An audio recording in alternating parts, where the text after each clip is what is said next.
Walmart is one of the biggest companies traded on the exchange.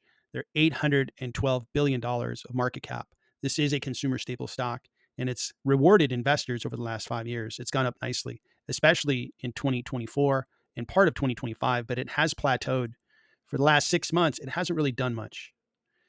The PE for Walmart is quite high, 38 for the current year, almost 37 for next year.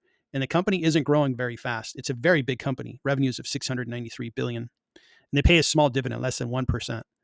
So far, I'm not liking what I'm seeing. I'm seeing an expensive stock that doesn't have a lot of excitement in it. Walmart's not really growing all that fast.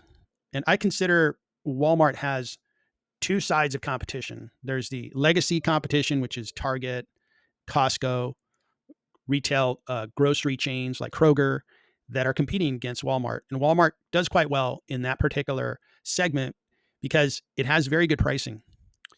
Now, tariffs are probably going to affect most of the companies I'm going to cover, but especially Walmart. They really do want to provide a very good value price to its customers.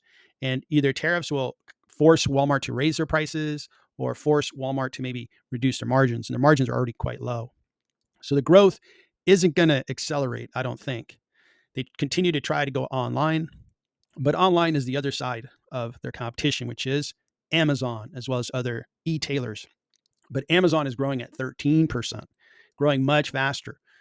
So Amazon's grabbing more of the market share, and in many cases at the expense of Walmart, as well as other retailers like Home Depot and others. We have 31 analysts covering the stock, and on average, they think it's discounted by about 9%.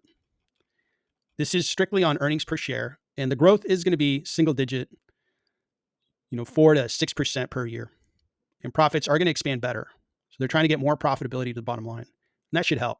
But it's still a very high PE. A company that's growing at single digit, low single digit, I just find it hard to believe the market would be paying 38 when it should be paying more like 18. When I look at the value of Walmart based on the future free cash flows I expect from the business, and I also look at future profits, I get to a combined 51% premium that's being priced into the stock. I think each share is worth about $50 a share. The shares are being sold for 101. And this is an expensive stock. It's very well known. And I happen to have a theory that stocks that most people are very familiar with, they're comfortable buying the stock because they've been into a Walmart. They could see it, they could touch it, they can walk into a store and see that there's long lines at the checkout. Well, that's a simple way of looking at it. It's not that hard to find good businesses. It's really hard to find a great business at a great discount. And that's what I'm after. Walmart historically has been a great business, but it does not have a great price. It actually has a very high premium.